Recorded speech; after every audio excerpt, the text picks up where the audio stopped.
Coming up on this week's show, Aidan Wayne is here to tell us how they squish everything, and we do mean everything, into their books. This is the Big Gay Fiction Podcast, the show for avid readers and passionate fans of gay romance fiction.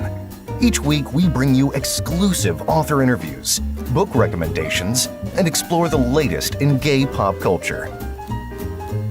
Welcome to episode 192 of the Big Gay Fiction Podcast. I'm Will from willknaus.com, and with me, as always, is my co-host and husband, Mr. Jeff Adams. Hi, everybody. This episode of the show is brought to you in part by our remarkable community on Patreon.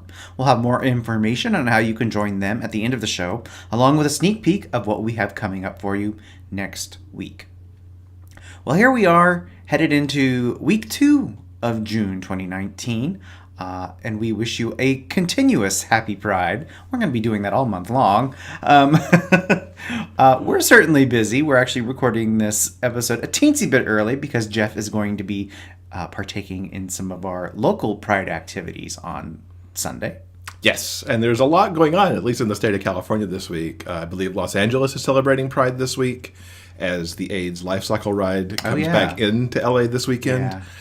Some authors, including last week's guest C.B. Lee, along with the podcast favorite Annabeth Albert, are at the Ripped Bodice on Sunday. So lots of good stuff happening all around. Oh, yeah. Speaking of good stuff, this past week on Monday, June 3rd, the 31st Annual Lambda Literary Awards were presented in New York City. A couple of notable wins here. Marshall Thornton, who was with us in episode 104, talking about one of his books, Femme, which was a previous winner, won his third Lammy for Late Fees, a Pink's video mystery. He won in the gay mystery category, which is awesome. Congrats, Marshall. The gay romance category winner was a book called Crashing Upwards by S.C. Wynn. Now, you can see the complete list of the winners at lambdaliterary.org, and we've got a link in the show notes that will take you directly to that list. Mm-hmm. We also have some podcast news. This sort of snuck up on us and was kind of a surprise, frankly. It did. It kind of went boo. A friend of ours from New York actually pointed that this happened. Each year, Apple Podcasts curates a Pride list that gets generated as June begins, and then it kind of hangs out in Apple Podcasts all year. And this year, Big Gay Fiction Podcast is among the podcasts on that list. There's 26 shows on there, and we're among some pretty heavy hitters in the podcast realm. Dan Savage, RuPaul, Ross Matthews all have shows there, and they split it across comedy, news, relationships, and some other queer fiction podcasts. Now, there's a couple shows that we're interested to try out here. There's one in the kind of queer fiction category called Gay Future, as well as one called The Two Princes, which looked like a children's book almost from its little graphic that it had. And there's one also called Queer as Fiction that we want to give a listen to. Now, if you want to check out this list, there's a link in the show notes that we've got, and when you click it, it'll open your Apple Podcast app on your computer or on your phone, and you can see the folks that we are in there with. And thank you, Apple Podcasts, for calling us out. We're happy to be on that list. Yeah. Now, you've recently read a book about podcasting. Mm-hmm. Tell us a little bit. Yeah, I'm not all fiction all the time. I do delve into the nonfiction world once in a while. Recently, I finished Big Podcast by a guy named David Hooper. And as you can see, if you're watching the video, Big Podcast is a very big book. It is 450 pages, all about podcasting. One thing you will not find in this particular book is any information on, what kind of mic you should use, or what kind of audio editing programming you need to buy or use or get. There's no technical information in this particular book because the moment David would have published this book, that information would have been out of print. But he does have everything you could literally ever want to know about podcasting, from initial concepts for a show to, the kinds of show, whether you want to do a solo or a co-host or an interview format show to like marketing. It really is everything you would ever want to know about creating and running your own podcast. It's literally, A to Z. So if any of you listening ever were considering starting your own show, I think David Hooper's Big Podcast is the place to go. It's a terrific book. We're coming up on episode 200. I'm not going to make you say anything specific, but did you learn anything new inside that book? You don't have to give an example, but we've been doing this a while. We have been doing this a while, and some of it was, of course, some stuff I knew and had already experienced firsthand.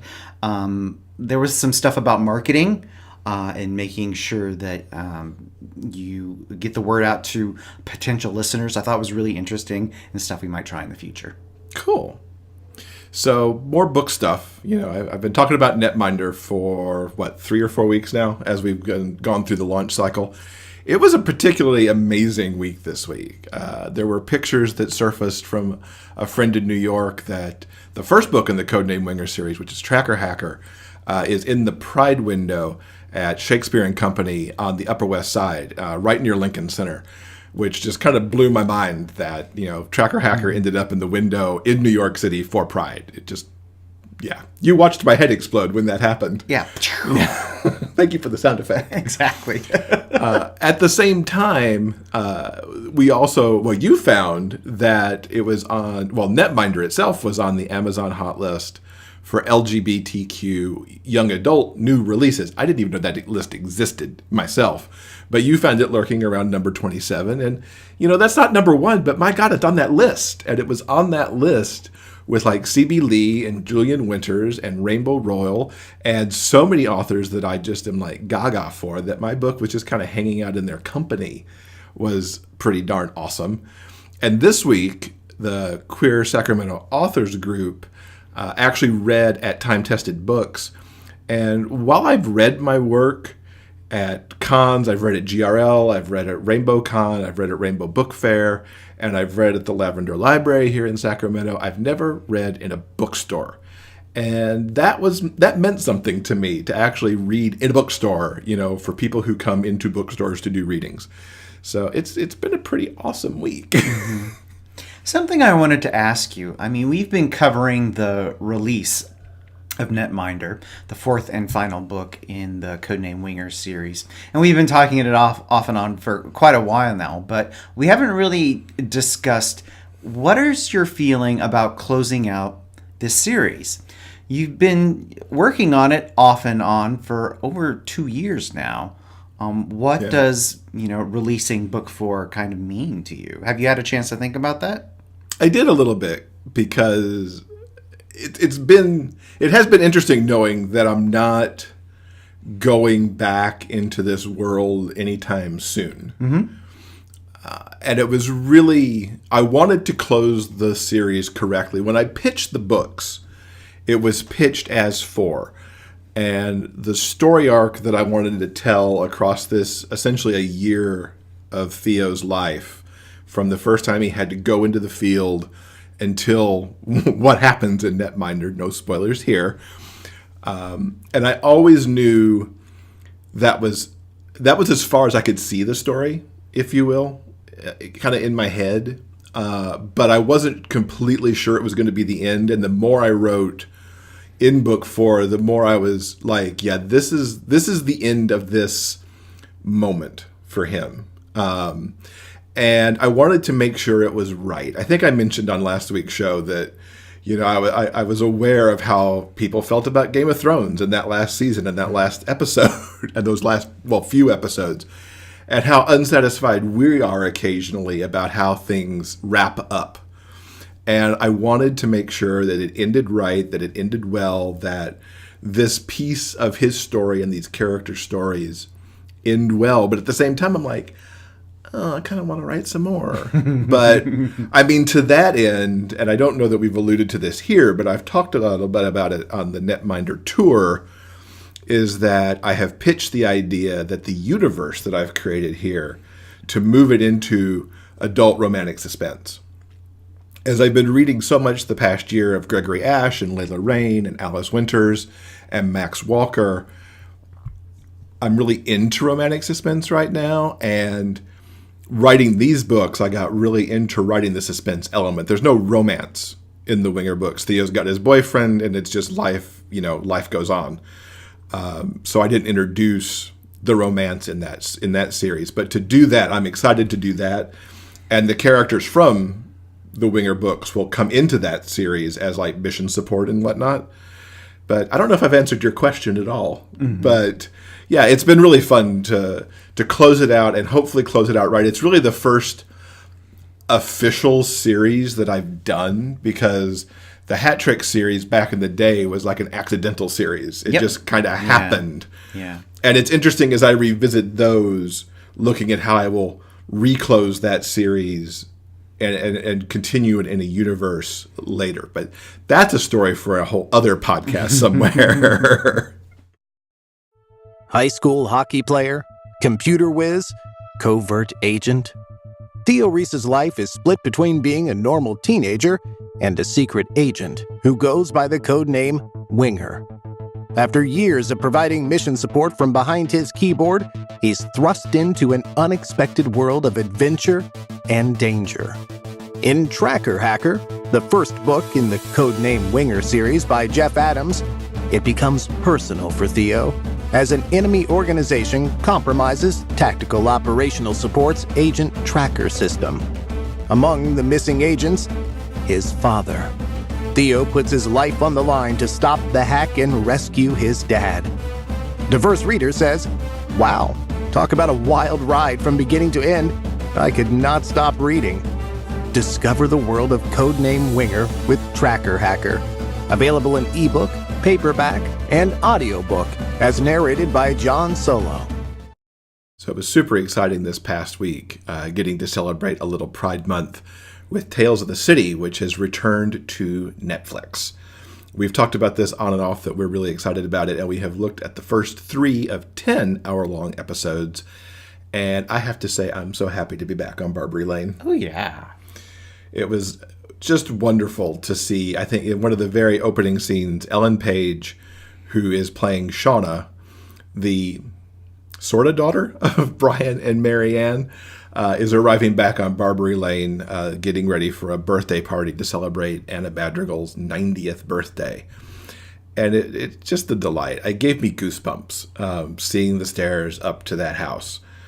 And to revisit Laura Linney and Olympia Dukakis in their roles. Paul Gross is back as the original Brian. He was the original Brian in the very first miniseries. And just catching up with everybody.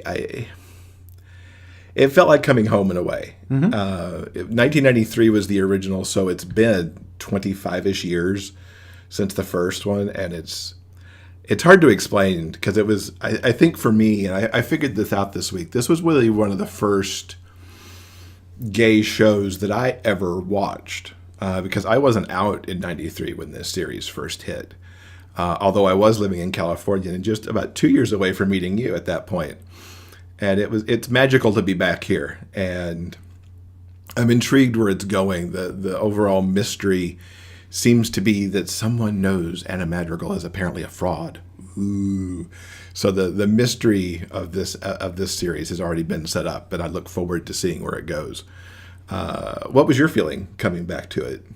Well, like you, there is a certain sense of nostalgia that is very satisfied by watching this series. And like Jeff mentioned, we've only binged the first 3 episodes so far, and we've enjoyed it very much up to that point. I think what's really nice is that we essentially catch up with these like beloved characters as they appear now in the present day. And I think what is kind of nice and an interesting take, it's not what they did in the previous mini-series, is that this series is its own unique thing. Whereas before, the miniseries were specifically based on the books by Armistead Maupin, these sort of use the 3 more modern tales from the city as sort of a jumping off point. They contain all the same characters, but aren't constrained by the plots of the 3 I guess what we'll call the modern tales. Starting in 2007, Armistead revisited all the classic characters, starting with Michael Tolliver Lives, then there was Marianne and Autumn, and then finally The Days of Anna Mandrigal. And I thought when they first announced this series for Netflix that that's exactly what we were going to get. We were going to get adaptations of those specific books, but that isn't the case. And I think it's actually a really smart choice, because they're not constrained by those specific stories. Who knows? Those plots in those books may pop up. We don't know yet. But I think there's a freedom that this series has, and it means that if this first run of 10 episodes is success, they can go on indefinitely, creating new stories for all of these wonderful characters. So we are very satisfied so far, and think you will be too. So if you like Tales of the City, we highly recommend checking out Armistead Maupin's Tales of the City right now on Netflix. Yes, and I'm sure we will talk about it a little bit more as we finish up those episodes, which will no doubt happen in the coming week. Oh, yeah. I'm going to devour those. Now, you went off on some reading this week and read 2 Unicorn Shifter books. Yeah. Sort of not necessarily in honor of Pride Month. I gave these unicorn books a try. They were something new and different, and let's just jump in. They're called Seriously Horny and Dangerously Horny. They're the first books in the Redneck Unicorns series by Piper Scott and Susi Hawke. Now, the first book, Seriously Horny, finds unicorn shifter Isaiah, and he is pure white trash. And how do we know this? It's because we're introduced to him as he's like settling in for the evening in his trailer with a bottle of his pappy's moonshine. Can I just say that I have never considered unicorns to be anything around white trash? These unicorns are. But he also happens to be an expert tracker. Because this is a paranormal romance, there's always an expert tracker. So Isaiah is tasked with finding a missing teenage dragon shifter. And he runs into the kid's college-age brother, named Eric, and he's an irresistible dragon Omega. And they go to search together for Eric's brother. And one night in a motel room, they give in to their desires. And trust me, the scene lives up to the book's title.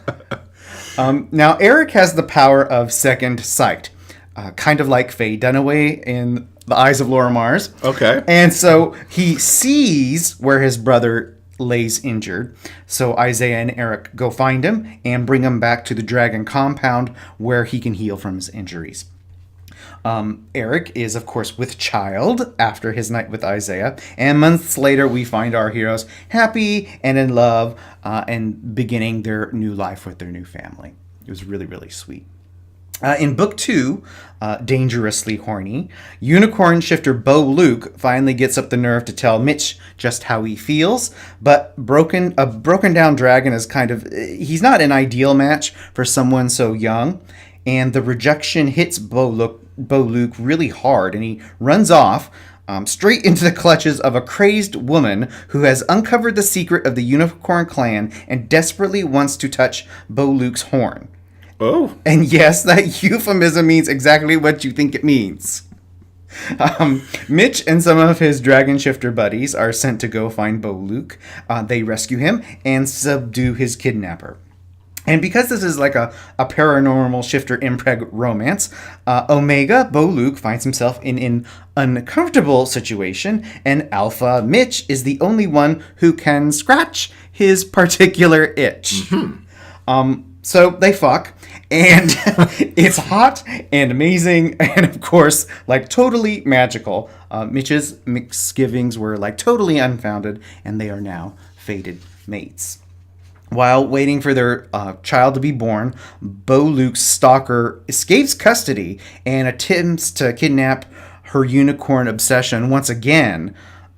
There's an action sequence that I thought was particularly badass when Mitch and the entire dragon clan like literally rain down fire on her. Ooh. And they rescue Bo Luke one more time. The story wraps up with a hilarious scene in which our heroes experience a very memorable wedding/birthday. And it really warmed my heart. I thought it was an adorable finale to the second book. So if you can't tell, I thought these books were like really funny and very charming, and I loved them an awful lot. I was not really hesitant, but I thought I didn't really know what to expect. Opening up the pages of a unicorn shifter book.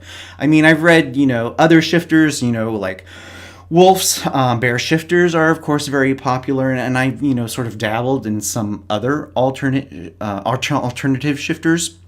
But this was my first unicorn book, and I'm glad I gave them a shot. I really, really liked them. The covers of these books kind of tell you everything that you need to know. The hot cover models clue you into the sexy times ahead, while the titles, which are like totally camp, tell you that these romances are also about the humor. Kind of like humor with heart. Again, I loved both of these stories, and I think they're a fantastic way to kick off a new series. Really quickly, while Redneck Unicorns is a continuation of the author's previous Dragon series, they stand alone just fine. I had no problem following the plot or understanding the world building that was going on. Very cool. And you did. I mean, you raved on these pretty much all week. Yeah. you've been in these this week. And it's like, oh my God, these are amazing. And you've already liked Susi Hawke a lot. You've talked about her books a number of times here. So very cool. Remember, if you want more details on the books or anything else we mentioned in this episode, you only need to go to the show notes on the biggayfictionpodcast.com website and check out episode 192. Did you know that podcasts love to get reviews too? Taking a moment to leave a review about the Big Gay Fiction Podcast helps us with the show's visibility online. Please take a moment to visit iTunes and leave a review. Your comments help other readers of gay romance discover this show. Thanks for helping us spread the word about the Big Gay Fiction Podcast. So this week I got to talk to Aidan Wayne. I fell in love with their book, Play It Again, a few weeks back. And we actually just recently shared a book birthday because Hitting the Mark came out the same day as Netminder. So we're definitely talking about that book, about Play It Again, and about a book they've still got to come later this summer. So we get to that? Yeah. Welcome, Aidan, to the podcast. It's great to have you here. Thank you. I'm excited to be here. It's an interesting experience for me. Never done this before. Oh, cool. First podcast. Always fun to have people doing their first podcast with us. Now, you've had a busy few months of releases, and we want to talk about the most recent one first, which is Hitting the Mark. Yeah. Tell us a little bit about that book and what inspired it. Okay, so Hitting the Mark is, in a nutshell, it's about a famous movie star named Marcus Economides, who used to train in martial arts when he was really young and really shy, and that helped him come out of his shell. And then he moves, and being in martial arts actually helps him become more confident, and he ends up getting a movie role, and that spirals, and then becomes and 10 years later, he's a famous movie star who's also famous for doing his own stunts. Meanwhile, in Marcus's hometown, essentially, his original school houses Choi's Taekwondo Academy that is now run by Taemin Choi. Taemin was Marcus's kind of assistant instructor growing up. They're about 10 years apart. So when Marcus was 10, Taemin was like in his early 20s. And Taemin runs the school now. And Marcus happens to be coming back into town for a shoot. And he decides to pay a visit to his old school and kind of nostalgia. He lost contact with Taemin when he moved. And so it kind of wants to like bridge the gap again, just like say hi, see what happens. And then they do meet with Marcus being an adult. And, there's kind of an instant connection. And then the entire book is essentially about them navigating first relearning each other because they knew each other for several years, but it's been several more years since they actually talked again. So they're relearning who they are as people, especially Marcus as he's grown into his own self. And that turns into, a romantic relationship. And they're just figuring out how to be in one, considering that, Marcus is this famous person and Taemin is a very busy man who runs his own school and takes care of a lot of things. And just that's the story, basically. I do a lot of character-based stories. where the plot is kind of like playing the course, as opposed to like a person antagonist sort of. So it's kind of like another one of those things for me. Mm-hmm. And it ticks so many boxes because there's friends to lovers and second chances and an age gap. I tend to, when I write, sometimes I have several different things that I want to include in various ideas. And so sometimes when I have like the base, I'm just like, let's just squish them all together. Let's just push them all in one thing and see what happens and if I can pull it off. And you mentioned when we were emailing to set this interview up that this is one of the books you didn't have to do a ton of research on because thank God. Movies and martial arts, you had the knowledge there. What aspects of your background, play into that? I've been involved in martial arts for about 20 years now. I primarily Taekwondo, and that's the style that I have Taemin doing because I know the most about Taekwondo and Korean style. I technically have my black belt in two disciplines. One is Taekwondo and the other is a mixed type of martial art that I actually ended up teaching. I used to run a school. So a lot of my experience did transfer over into, Taemin's, experiences and running a school and dealing with students and various like endeavors that are required. With movies, I actually majored in media production in college. Mm-hmm. And so I was on movie sets a lot, both behind the camera and also growing up. I kind of dabbled in acting and I've been in front of the camera a lot too, including on some big sets. Michigan used to be a pretty big movie hub before the tax thing happened and a lot of places moved away from it.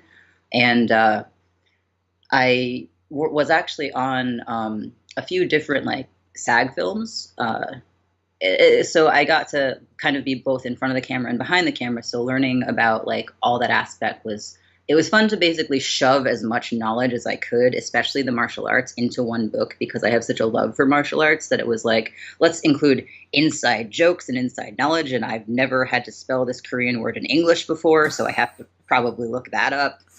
And fun fact, actually, is not going to spoil anything, but one of the plot points is Taemin working towards an Olympics. He's qualified for the qualification, and that entire piece is actually based on a coworker of mine I used to work with who did who did qualify for the Olympic matches. Incredible! You did stuff a lot in here. In terms of all of your knowledge kind of went into this book. Yeah, it was a nice break. I still had to do research, obviously, because I had to like refresh some things. And again, like Korean, making sure that I got that right. But for a lot of it, like I have another book that I released late last year, His Two Leading Men, which takes place in New York with a Broadway star. And I'm like, I like Broadway. I can just write about plays. That's fine. No, I ended up having to like map out the entire city to like figure out distances to like whichever I'm crazy. Whichever restaurant he'd like go to, which is closer, where his laundromat was. Like I'm absolutely ridiculous when it comes to stuff like that. Nobody's gonna notice but me, but like I care. But the native New Yorkers might, and so it matters. Yeah, I have stopped myself in books going, that's not right. I know where that is, and that doesn't work that way. So you do work Michigan into a lot of your books. Hitting the Mark is in Michigan. Play It Again, which we'll dive more into in just a second, has a Michigan element simply because you have somebody sending David, the main character, some Faygo Red Pop and some other Michigan treats, some Mackinac and fudge included. Obviously, you live in Michigan. Is it something you try to work in to the books, a little Michigan angle? Kind of. Half of it is write what you know, because I'm thoroughly uncreative when it comes to that. And it's way easier to just like, I don't have to make something up. I don't have to do more research. I just can set it in Farmington Hills or wherever it is. But sometimes it's because I have like certain places in mind, or I want to include certain things. Like with David receiving a care package, I wanted to make sure that I had a care package that was state-based and was really cool and could, include especially a lot of food, because a lot of, David being blind, a lot of his things are food-based. That's like part of his shtick. So he like reacts to tastes and stuff. So knowing that I have my own experience with various Michigan cuisines and snacks and stuff, I could include that pretty easily and know that it would ring true, but also be kind of funny. And even if a person didn't necessarily know what things were, it would still like be something that they could get. Speaking of Play It Again, Yes. that I reviewed back in 186 and really, really loved it. It was like the book I didn't know I needed at the time. Thank you. And it's quite different from Hitting the Mark. What was the inspiration behind this tale of two YouTubers who managed to find love even though they live half a world apart?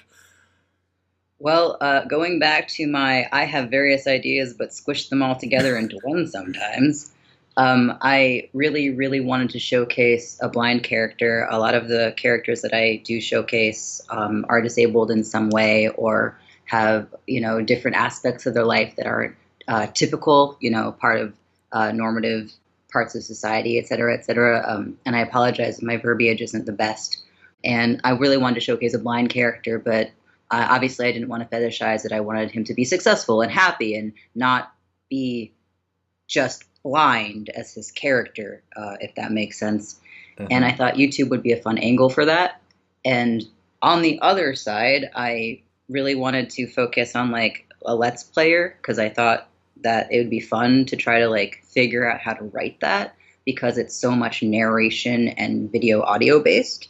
And I like playing and like, can I do this? I will see if I can.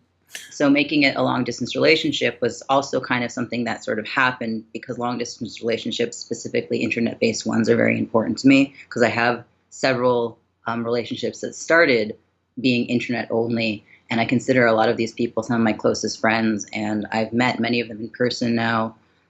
One of my friends, I've only ever met them once, and it was in our first meeting ever. We then spent 2 weeks together, but our first meeting ever was in Narita Airport in Tokyo, where we both flew separately and then spent 2 weeks in Japan together. So like, yeah, there's a lot that can come from internet relationships, and I really wanted to showcase something like that too.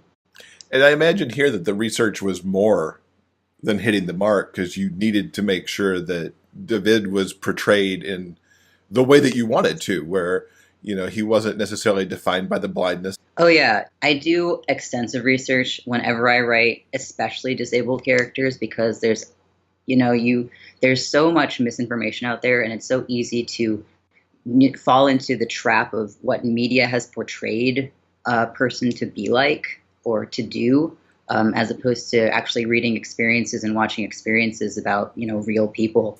I kind of posed this question to myself on Twitter a while back, but it was basically, how does one write about a successful blind YouTuber?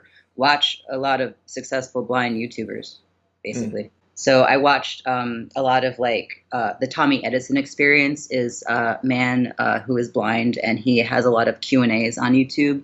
A lot of his videos are older, and he's an older gentleman, but it was still, very informative. He has like an episode about cooking, which David is the chef of his little family where he lives with his sister Rachel. So it was interesting to like make sure that I was, portraying his ability to do that correctly and like different tools that he'd use. Molly Burke is also a YouTuber that she does makeup and fashion. How she interacts, with her audience and, interacts with herself and the things that are important to her, her experiences, because she does talk about that as well, was, very important. There is a Tumblr called Actually Blind that did Q&As and did a lot of commentary on different things and responded to different situations where, visual impairment affected daily life or was not considered. And Actually Blind was a huge help in doing a lot of research, because even when I didn't actually ask the question myself, sometimes they just talked about things that I hadn't thought about before. So that was, a really good thing to notice. Like, for instance, they had a post about the fact that the face touch thing in so many like books and so many movies is like absolutely ludicrous, and no blind person really does that. And because it was made up by a sighted person who thought that it was kind of like romantic and intimate to have the blind person like touch the other person's face to see what they looked like. And actually blind was like, no. So it was, something that I didn't include then, and I might have if I hadn't read something like that. Mm-hmm. The research is oh so important. Absolutely. Absolutely.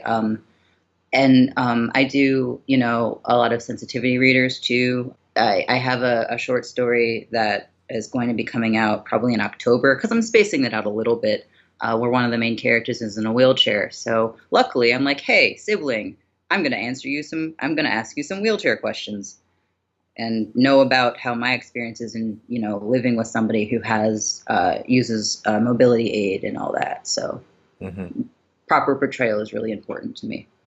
And you have still yet another type of story coming out with your upcoming YA novel Stage Presence. And I'm fascinated by this one because you're taking us to the Disney College program.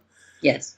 Do you have experience in that, or was that a ton more of research? And of course, what also is this book about? Because it sounds just delightful. Thank you. I hope it is delightful. I hope people enjoy it. And to your answer, yes and yes. I did do the Disney College program quite a many years ago.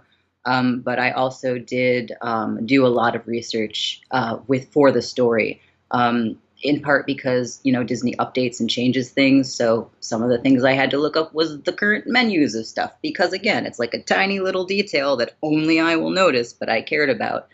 But I also had to make sure that I was getting details right in terms of characters, because one of the main characters, Ashley, with 2 E's, is a Disney princess, literally. I did a lot of research into behind the scenes of that a little bit.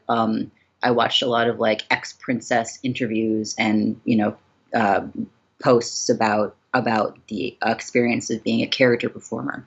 I didn't have a lot of experience in that capacity. I knew some people who were friends with characters while I was in the program, and I did learn about it that way, but princesses I had to learn a little bit more. What the book is about. 2 girls who both get onto the Disney College program and end up as roommates. One, Dana, is a kind of, calm, cool, collected, very down-to-earth, logical girl who is kind of like, she's going into international business. She's excited about working at a Fortune 500 company. She's looking forward to living away from home. She's trans. So, that's just another aspect of who she is as a person. And she's kind of like not sure about how she's going to get along with people, but she kind of has the mindset of judge people before they judge you sort of thing because of past experiences. Meanwhile, on the other side, Ashley, with 2 E's, loves Disney. I know, it's a very important detail. She loves Disney. She's a Disney-phile. She loves all the movies. She loves all the songs. She, gets cast as an actual Disney princess. This is her dream come true. She's been dancing since she was little, so one of her goals is to be like a parade performer Disney princess, essentially. And she's super excited. She's from good old Southern Georgia, and has never really, met somebody who's not kind of exactly like her and her like little clique, popular, excited, happy group. So she doesn't really know what trans means. And, she was born around that she knows what the internet is, but still it's different from knowing and meeting and like actually talking to somebody and interacting. Mm-hmm. And then, so Ashley's kind of ignorant and Dana is kind of standoffish and they hate each other. A good portion of the book is just them hating each other. And eventually, of course, a couple of different things happen and they turn into like begrudging friendship, which turns into actual friendship, which turns into more. And it was, writing the evolution of like enemies to lovers, which is something that I hadn't done before really. Mm-hmm. And integrating, different aspects of their situation and being roommates and, living in such close quarters and like what constitutes that kind of relationship too especially while you do not like each other, and then as friends, and then once you're more intimate as well. So that was like a whole encompassing aspect of the story itself. And now it sounds even more delightful than when I read the blurb. Oh, yay! Good. I had a lot of fun. It was, I like my stories, which is, a fun thing to be able to say, because a lot of them, I think, just kind of get defined as fun. There are obviously elements of angst and stuff and, negativity that happens, but I have fun, writing them, and I hope that people have fun reading them. What got you into writing and going towards MM romance in particular? Well, I've always been a storyteller.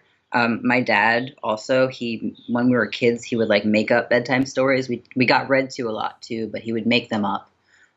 So I grew up with the element of imagination as something that you could play with, and figuring out different elements of what characters could do.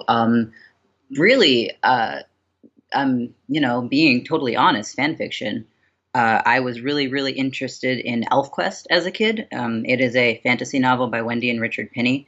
And man, I was an ElfQuest fan. Like, I read and I actually I've collected almost all of the books and volumes, and, made up as like a tiny little 9-year-old, like self-inserts in my head of being, an elf with such and such power, and like being part of the, self-insert stuff.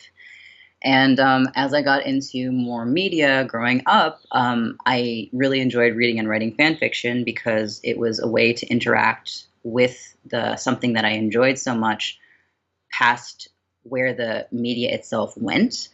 And sometimes things happen that you didn't like, so you could make them better by writing it yourself or reading it by other people who did a good job, or further exploring the world that had already been created with characters you already liked. And from there, it was kind of like, oh, I could do this with my own characters and make whatever I want to happen. What? Oh! And the kickoff was when I was, I don't know, like 15. I participated in my first NaNoWriMo, and that was the first, write a lot of words and also write them really quickly, so you couldn't think too much about what you were doing, quote unquote, wrong. And it was, I wrote 50,000 words in, the 30 days, and man, I still have it, and it really portrays what I was into, what I was learning, and what I was experimenting with as a 15-year-old, because it is a lot of stuff. And I really enjoyed doing that, and I kind of just kept at it. And eventually I had a friend who I really admired, Mina McLeod, who was also a writer that I was friends with at the time, and she talked about entering an anthology, and encouraged me to also, submit a story, a piece. And I did, and we both got in, and I still have the copy of the book where we're both in the anthology, me and this writer that I really admire. And that was really cool. And from there I went, oh, wait, the publishing is possible. That is a thing that actually can happen to real human people, as opposed to just authors who are these untouchable people on pedestals. So my next book that I wrote was written with publishing in mind. That was Loud and Clear. And it was my, technically my first original piece. Speaking of smushing everything together at once, that book is about a man who is so dyslexic, he is essentially illiterate, and a businessman who has a stutter so bad that he is a selective mute, falling in love and entering into a relationship. So you've got someone who can't read and someone who communicates through writing. And I was like, let's just make this as complicated for myself as possible. That's a good idea. But yeah, for a first book, you took out a lot there. It was, it suffers from an overuse of italics, but it's still something that I really appreciate that I did as a writer. I really like it. I had a lot of people really like the fact that I, portrayed people that way. And of course, it does focus on in non-normative people with disabilities and challenges in, typical normal society. The illiteracy was actually based on a friend of mine who is illiterate. His dyslexia is so bad he is effectively illiterate. He's also an engineer. So, doesn't stop you. It doesn't have to stop you, as long as you have the right elements and encouragement and, resources. And that's what a lot of people do struggle with. Like he had to be homeschooled because his school that his parents had put him in originally were like, we don't know what to do with this child. So being homeschooled allowed him to learn and actually grow and actually learn. I have a suspicion a little bit where this next question, at least, will go a little bit, given the ElfQuest things. But what authors and genres do you tend to read? Basically everything but gore horror, to be honest. I really enjoy contemporary pieces. I like fantasy. I really like nonfiction. I love learning stuff. This is probably not a surprise considering my need for research. My favorite author in the entire world is Terry Pratchett. That probably will never change. The man was absolutely brilliant, and his ability to tell stories and well-rounded characters and development and plot and his, care in structure and how he's able to, tie things up all neat with, no questions except for like what could happen next. He was absolutely amazing. I really admire him. If I had like a tenth of his ability to just like story weave, I'd be, content in my ability to create. One of the other authors I really enjoy, he's a very lesser known author, but Barry Hugh Hart. He wrote Bridge of Birds. That is a Chinese fantasy mythology story, which basically happens in historical China, but is written as if mythology was real. And he's also like a very unknown and should be more known author for what he's able to do with creativity. Other books that I appreciate, I enjoy a lot of Tamora Pierce's work.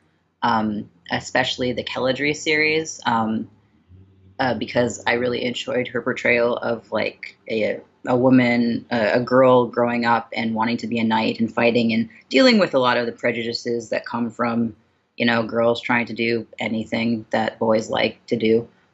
So, those pieces. And she also is essentially, she's written as not really interested in amorous connection, so to speak, and Tamora Pierce did end up saying that she did write her as asexual, even though she didn't like really know the term at the time, so that was really appreciated. That dovetailed a lot. romance, yes, okay. There is a lot of het romance out there, and that's fine. It's it's got a market for a reason. It can be very well done.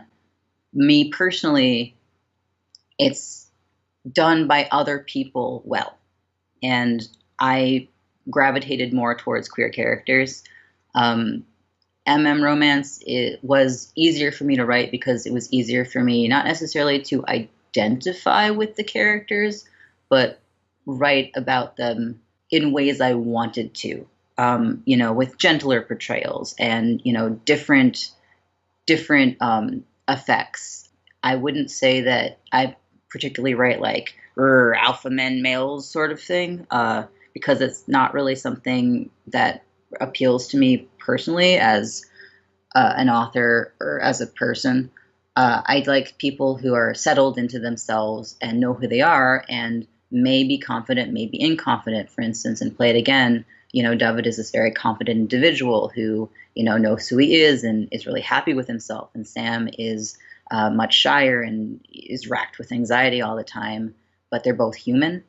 I like portraying queer people as human, and I think that's why I gravitated towards it first. I think I'm not super sure why I write mostly.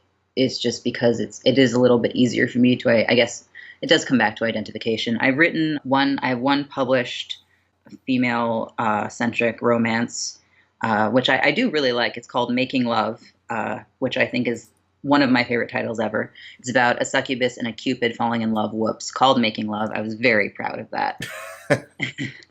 And it's adorable. It's very cute. It's very loving. It's really soft. And, Carla, the cupid, is just like made of cotton candy and loves sweets and is really happy and bubbly. And Lita, the succubus, is kind of cool and, has had reason to put up a lot of walls. And then it's just like Carla melts her heart, and it's so cute. It's it's very silly, but like, you know, a lot of my reviews were like, it's cute but cheesy, and I'm like, yes, that was exactly what I was saying. It's called Making Love. What were you expecting? And then same thing with stage presence. You know, both the main characters are female.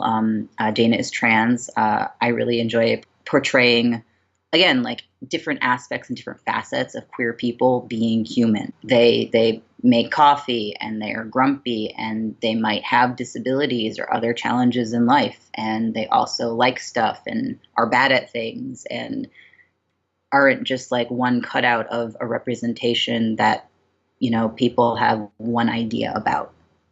Mm-hmm. I like character-driven stories. Queer people deserve happy endings too. That's the other thing. Yeah, absolutely on that one for sure. Yeah. So we know stage presence is coming up here soon. Mm. What else is coming for you this year? Well, I mentioned it briefly. I have a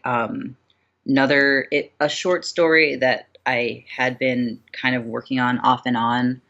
I was calling it Baker Story on Twitter, and I did name it Not So Cookie Cutter or something terrible like that, because every single one of my titles, you may or may not know this, every single one of my titles are puns or play on words because I'm ridiculous and I love it. Yeah, so the book Bakery Story is called Not So Cookie Cutter. I'm probably going to release it around October. It's about two POC characters, which I did get sensitivity readers for because that was important to me. Jarrell, who is a baker at like a cafe coffee shop, and Rafi, who is a client who falls in love with Jarrell's pumpkin cheesecake, essentially. And romance. They're cute. It's cute. One of my favorite things about the story is Rafi uses a wheelchair. And Jarrell is so smitten by Rafi that he doesn't notice for like 2 chapters. That because Rafi's sitting down when he's at the cafe, and Jarrell is just like, oh my gosh, this handsome, amazing human being who is talking to me like he thinks I'm cute. That's okay. And then like when Rafi actually like moves in front of him and he rolls away, Jarrell's like, oh my god, I'm an idiot. This is fine. I'm an idiot. So nice. That'll be one to look forward to this fall. Yeah, I think, it's cute and dumb. That's kind of my most. What's the best way for everyone to keep up with you online? Twitter is mostly what I use. AIDANWAYNE is my Twitter handle username thing. And that's primarily where I am. I have a website too, and if you go to my website, there's an option to sign up for my mailing list. And mailing list is kind of how I send out like information about releases to people, but I don't like inundate people with mail. It's just like, I have a release, yay, here it is, yay. Cool. We will link to those as well as all of the great stuff that we've talked about in this interview. Aidan, cool. Thank you so much for hanging out with us. It has been a delight talking to you. Yeah, absolutely. Thank you for having me. Again, I'm ridiculous, so I appreciate being able to be ridiculous on a podcast. That's cool. And yeah, this was a lot of fun. Thank you so much. This week's interview transcript was brought to you by our community on Patreon. If you'd like to read the author interview for yourself, simply go ahead to the show notes page for this episode at biggayfictionpodcast.com. And thanks to Aidan for hanging out for a little bit. It was a delight to talk to them about their books. I'm really looking forward to Stage Present. It sounds so adorable about this Disney college camp the Disney princesses. Oh my God. It's interesting that we share yet another birthday because Stage Presents will come out on June 25th, which is my actual birthday. Yay, lots of reasons to celebrate. Okay, guys, I think that's going to do it for this week's show. Just a quick reminder before we go, the Big Gay Fiction Podcast has its very own Patreon page. Now, Patreon is a way for fans to engage with all kinds of artists and writers, musicians, and also podcasters as well. It's a great way to support the kinds of creative content that you enjoy the most. If you're curious about what kind of bonus material we deliver to our fans every month, just go to patreon.com/biggayfictionpodcast. Now, coming up in episode 193, we talked to Layla Rainey about her brand new Fog City series. Yes, I've adored Prince of Killers. I've had it read for months, and I finally get to talk about it next week. This book comes out actually on Monday, June 10th. I could already tell you that you need to go pick this up if you're a romantic suspense fan, but Layla will be here to tell us all about it next week. Fantastic. So guys, remember, no matter where life takes you, the journey will always be sweeter when you have a book. Until next time, everyone, please keep turning those pages and keep reading. For detailed show notes and links to everything discussed in this episode, go to biggayfictionpodcast.com. New episodes are available every Monday at all major podcast distributors. You can also find us on YouTube. I'm Derek McLean. Thanks for listening. We'll see you next week.